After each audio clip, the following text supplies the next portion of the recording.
Hello, this is Reverend Don Lewis coming to you from the beautiful metaverse and more specifically from beautiful Danville, Illinois, homeland of the Corellian tradition, and this is Midday with Reverend Don. Welcome. And as you know, if you follow Midday with Reverend Don, you can type your questions or comments into whatever platform you happen to be watching on. And for most of those platforms, your question or comment will show up here in my chat room. The chat room is on the screen today because I do not have a guest today.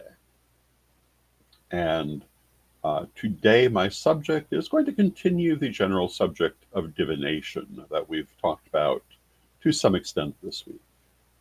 And we were talking about this in particular on Tuesday with Reverend Phoenix and Reverend Alyssa.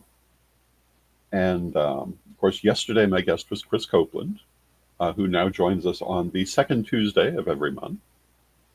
Um, and what do I want to say about divination? I think the first thing I want to say, when on Tuesday we were talking about divination as part of daily life. Hello to Brian in the chat room. It's good to see you, Brian. Divination is a way that we communicate with spirit and/or our higher selves through the language of symbols. That allows, depending exactly on your definition of what is divination versus what is clairvoyance or oracular work. Hello to Kayleen in the chat room. It's good to see you. That allows spirit to communicate with us in ways that bypass our analytic brain, our thinking brain, um, and therefore help us to be able to accept it. One of the things I talk about with divination all the time is that when you're doing divination, you must suspend all judgment and simply bring it through. When you're doing clairvoyance and oracular work, you must suspend all judgment and simply bring it through. If it's the most outrageous thing in the world, you still bring it through. Now, after you're done, you can go back and analyze it to your heart's content, but you can't do it while you're doing it because you'll shut it down. Or worse, you'll warp it.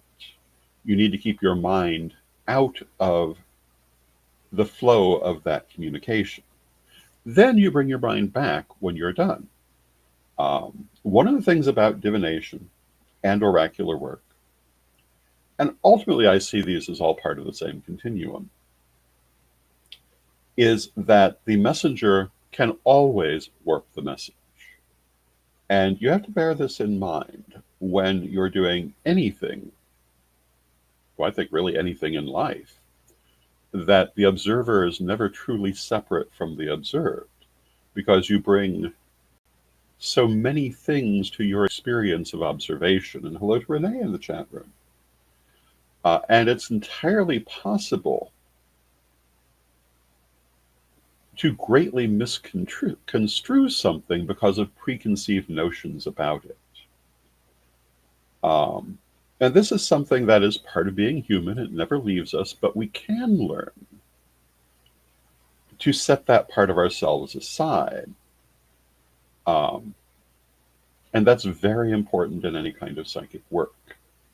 Um, for example, it's much easier for this reason to be able to read for a stranger that you have never met and about whose situations you have no knowledge than it is for someone that you know well. Because the person that you know well, you already have ideas about them, and you're going to have to keep those out. The person you've never met, there's nothing to fight against. Now, if you're good at reading, you have learned to do this as second nature. Um, it's not something that's going to normally require any sort of actual consideration because it is just a step you take. But you have to learn that. You have to practice that. It's like a poker face. There are some people who can control the look on their face no matter what is happening. And in most cases, they have learned how to do that, probably by facing a lot of traumatic experiences.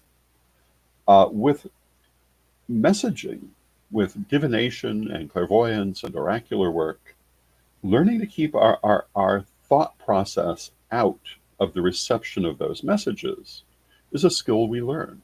And it's very, very important. And hello to Nikki Dodd in the chat room.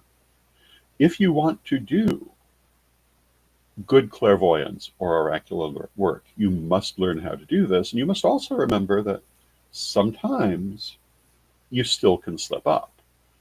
Therefore, whatever you bring through, you must always take it with a grain of salt. You must. Well, the way I like to put it is that if Spirit tells you to sell everything you own and go buy lottery tickets, don't do that. That is not an accurate message. Your thoughts and fears have interfered and warped that message somewhere, because Spirit would not tell you to do such a thing. On the other hand, if Spirit tells you to go buy a lottery ticket, that's a totally different thing. But you need to use practical common sense in applying the messages that you receive.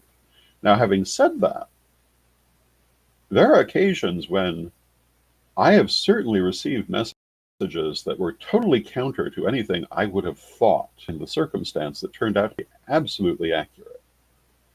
I'm dealing with a situation with someone that I work with now, where everything that can be seen goes completely against what I'm getting in that situation, except every now and then that it's something hits so well that it's obvious that it's not just mishitting.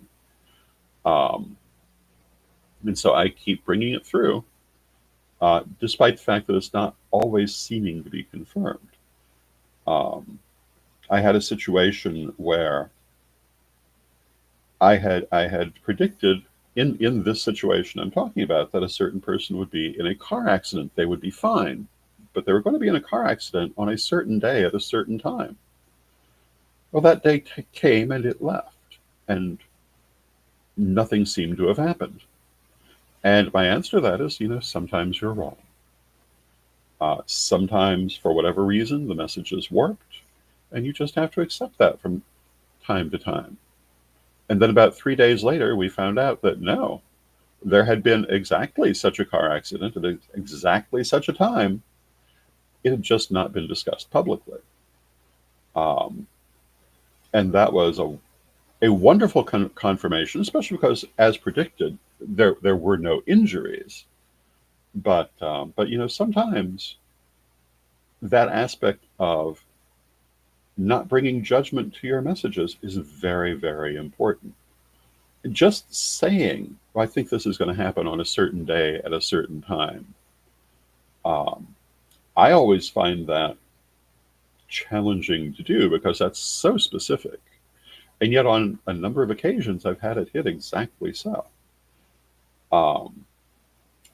And I wouldn't say that it always does, however. But that brings us back to, you have to apply things with common sense. You have to look at your track record, and you have to not be foolish about it.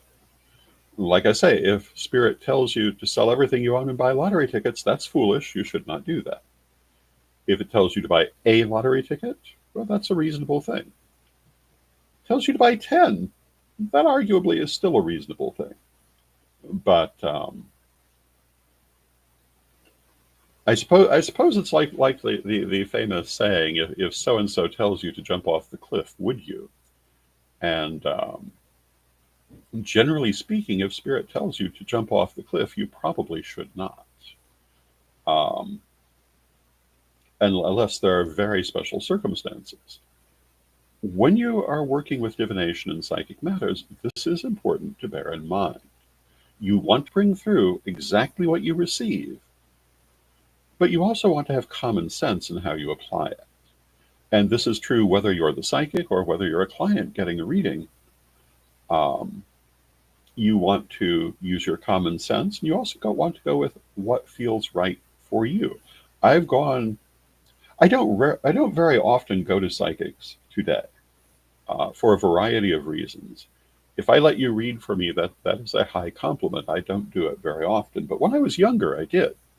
When I was learning this art, I went to many psychics both out of curiosity and also to see how other people did things. And I found that some of them hit immensely well, and others did not. Hello to Steve Taylor in the chat room. And I think this is actually only to be expected. And my feeling is that even the best psychic can have a bad day or a bad connection with an individual, and even the worst psychic can have a great day on occasion. Hello to Maria Law in the chat room. It's good to see you, Maria. Um, and even if you're working with someone who has a strong history of being right, if they tell you something that just doesn't seem right, you want to pay attention to that too. And hello to Mary in the chat room. It's good to see you, Mary. I would never tell you to treat a psychic message as if it were, for want of a better word for it, gospel. That you want to treat it as advice that you take into account based on track record and track record very importantly, and also common sense. Having said that, I've seen, like I say, amazing things. I gave a couple of examples.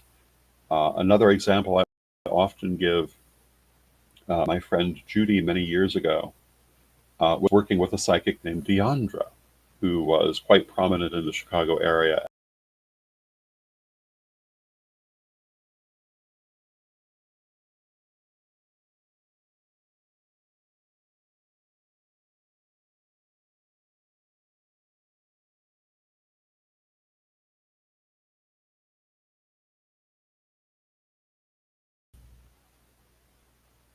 And she had predicted, Deandra had predicted that Judy was going to have a grandchild at a particular, I don't think it was a specific day, but it was by a particular week, a particular month. And that must have been the second or third week in November, because we happened to be all at the same Thanksgiving meal. And Judy brought this up and said, you told me my granddaughter was going, or my daughter was going to be pregnant with a child by about a week ago. And that didn't happen to come to pass. And Deandra said, well, I guess I was wrong. And that is the ideal answer to make as a psychic. You can be wrong, and if it happens, you simply own it. As it happened in that case, the daughter announced that she was pregnant the following week, and so it was only the timing that was off. And I've always thought that was rather remarkable also. So if you get something, you always want to relay that message. But another thing about being a psychic is you want to relay the message in the most positive way.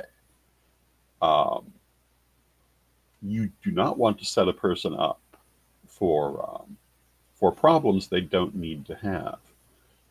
An example that I think of in regard to that, I once worked with a very famous psychic.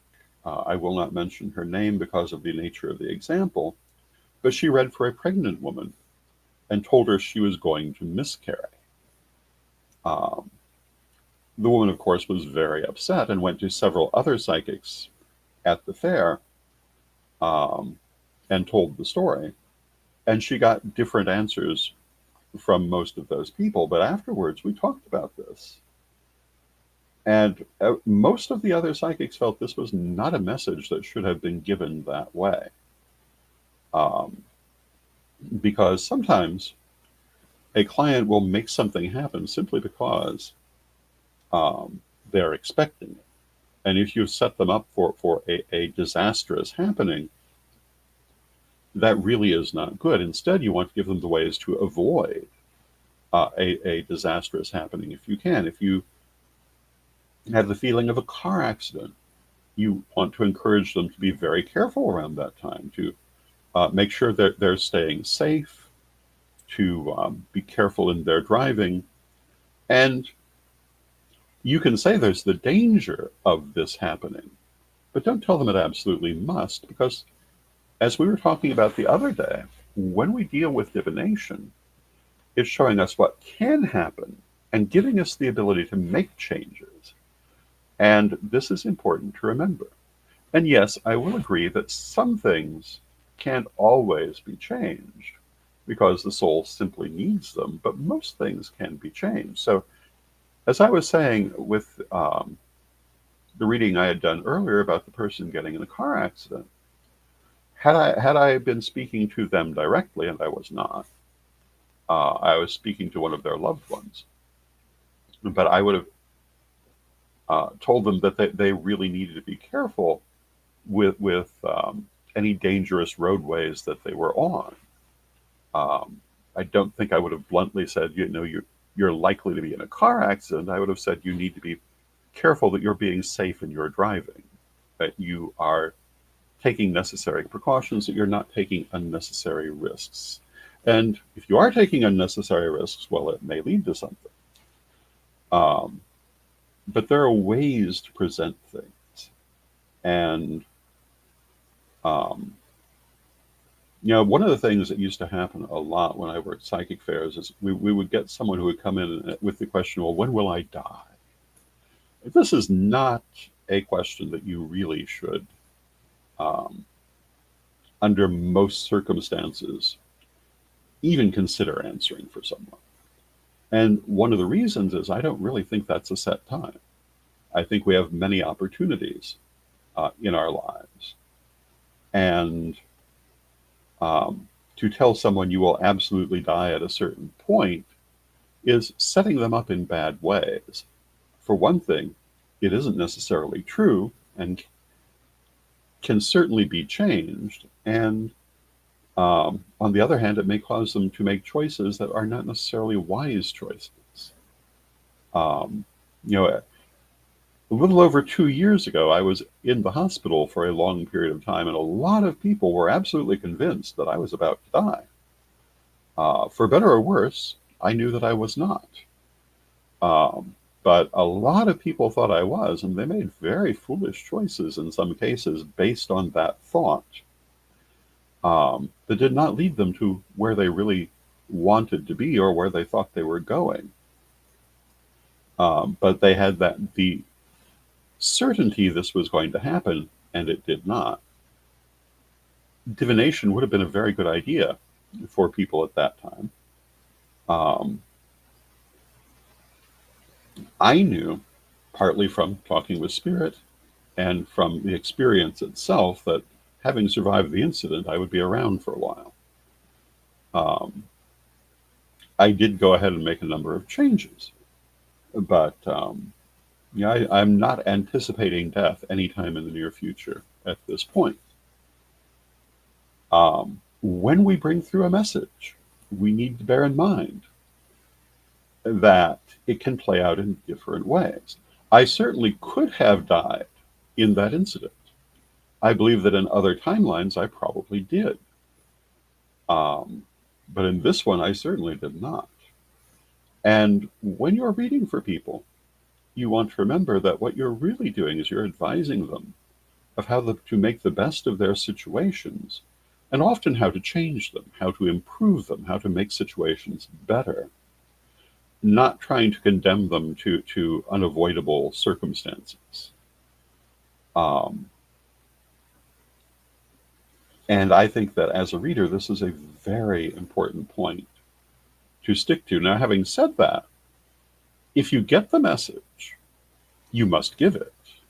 I'm not suggesting that you don't. I'm just saying that you consider your wording. Um, I can remember an incident where part of my message for someone should have been that they were going to lose someone who was close to them in the coming year. But I didn't, I was young at that time, and I didn't feel comfortable giving that message. Looking back, I think it would have been upsetting to them, but might have prepared them for what did in fact happen. and that Spirit did not give it to me for no reason. But I was not at that point in my career yet that I felt comfortable with such a message. And that's up to you as a reader. It's up to you in bringing through messages. Um, if you think a message is one that you cannot comfortably give, then perhaps you should not give it. That's up to you. I tend to believe that you get the message for a reason, but you must also consider how you give it to the people. Um, Speaking of that, every now and then you'll see a situation where someone will go up to a stranger and say, "Oh, I've gotten a psychic message for you." In my experience, that does not normally happen. Um, Certainly does not happen online.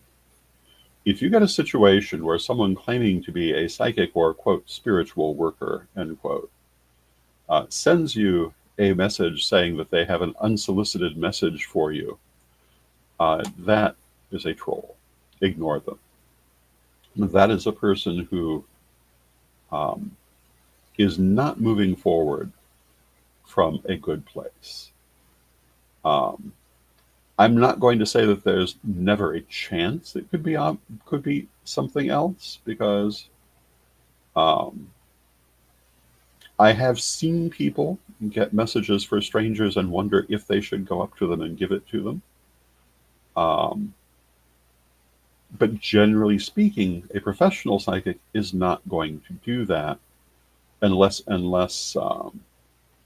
for some reason it's very pressing, and if they do feel the need to do it, um, it's a very unusual thing. And most professional psychics I know wouldn't even be getting that kind of message in the first place. Be very careful about people trying to do that to you. What they're really trying to do is get a reading, and probably not going to give you a legitimate one. One of the problems with psychic work and divination is that there are still lots of people who abuse the field. Lots of people who basically are scam artists. I'll never forget the Tomato Lady of Elgin. Um, and she was one of a class of psychics who invariably found that her clients had a curse put on them that she could remove in return for X hundreds or thousands of dollars, that she would take to the graveyard and burn, but nobody could see her do it because that would ruin the spell. Yet there is nothing like that in actual magic. That is not how it works. If someone tells you that you have a curse on you that they can conveniently remove for a large sum of money, um,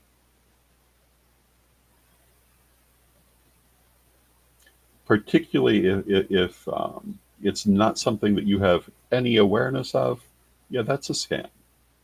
Now, if you feel you're having trouble with something and you go to someone for help, I'm not saying that they're helping you as a scam, but it wouldn't be like that. It wouldn't be some outrageous sum of money, and it wouldn't be taken to be burned in in the graveyard at midnight. Um,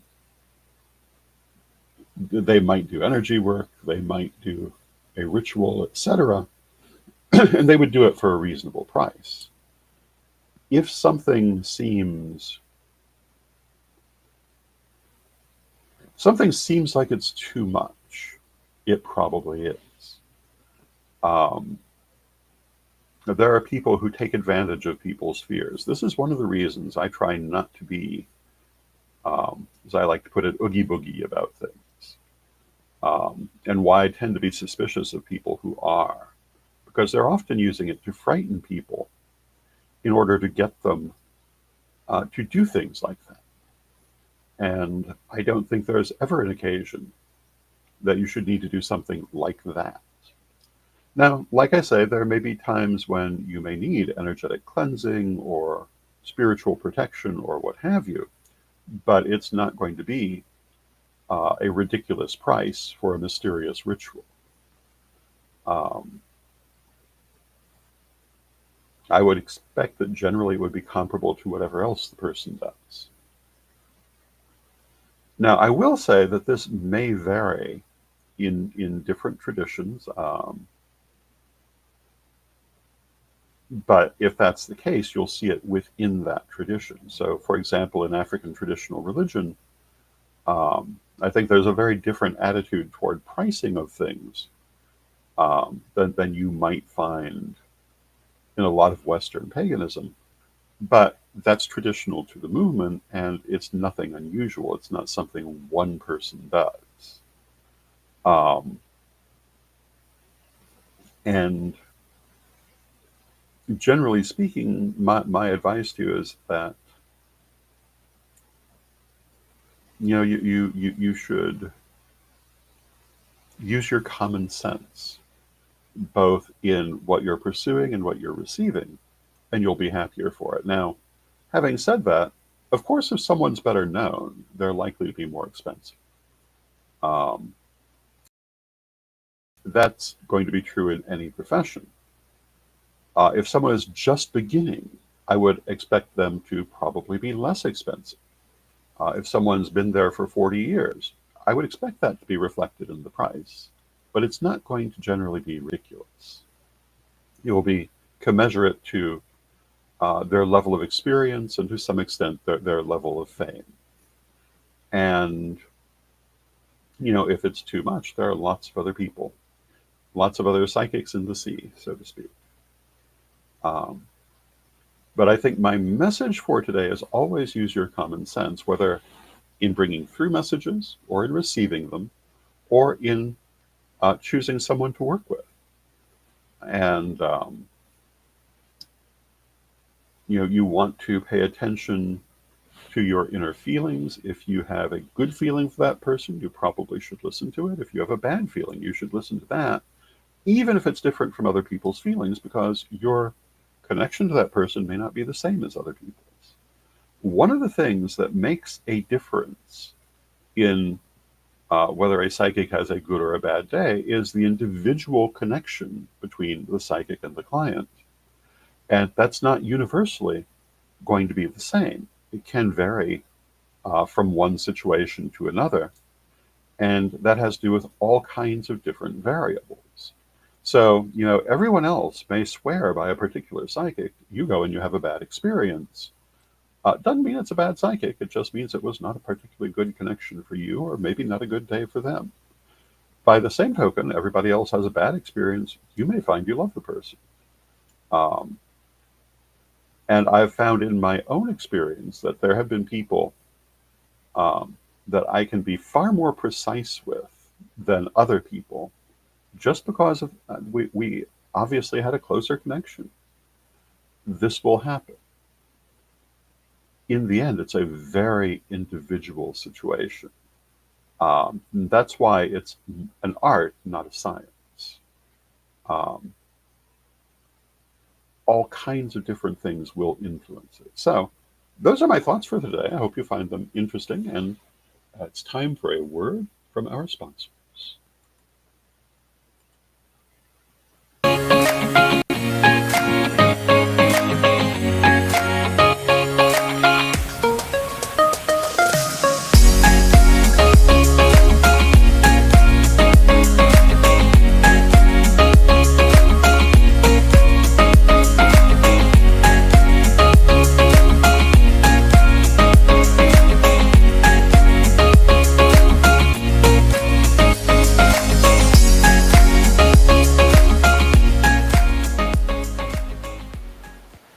Ready to unlock the secrets of the universe? Join me, Rev Don Lewis, for my metaphysical and magic auctions at Gaia Thrift at whatnot.com. Discover fascinating artifacts, mystical crystals, and rare and unusual books that could change your life. Don't miss this chance to bring a little magic into your world. Rev Don's Metaphysical and Magic Auctions, where the extraordinary can become yours. And thank you to our sponsors, Equinox Learning Hub and Rev Don's Metaphysical and Magic Auctions. Our next auction will be Saturday evening at 7 Central. I hope you'll join us for that. And I hope that the rest of your day is lovely, and we'll be back tomorrow. And now let us close with our prayer, as we always do. Divine Mother Goddess, Divine Father God, beloved ancestors, we thank you for all that you do for us in our lives, and we rejoice in this walk we walk together. And we ask you to help us to bring through the messages of Spirit when they come to us, and to receive these, and also to apply them in practical ways in our lives, and to be able to accurately assess them according to how they will best help us. Beloved Mother Goddess, beloved Father God, beloved ancestors, we thank you with great love, and knowing you are always with us from respect, we thank you for your presence, and may you be blessed now and always. May you be blessed now and always, and we'll see you again tomorrow.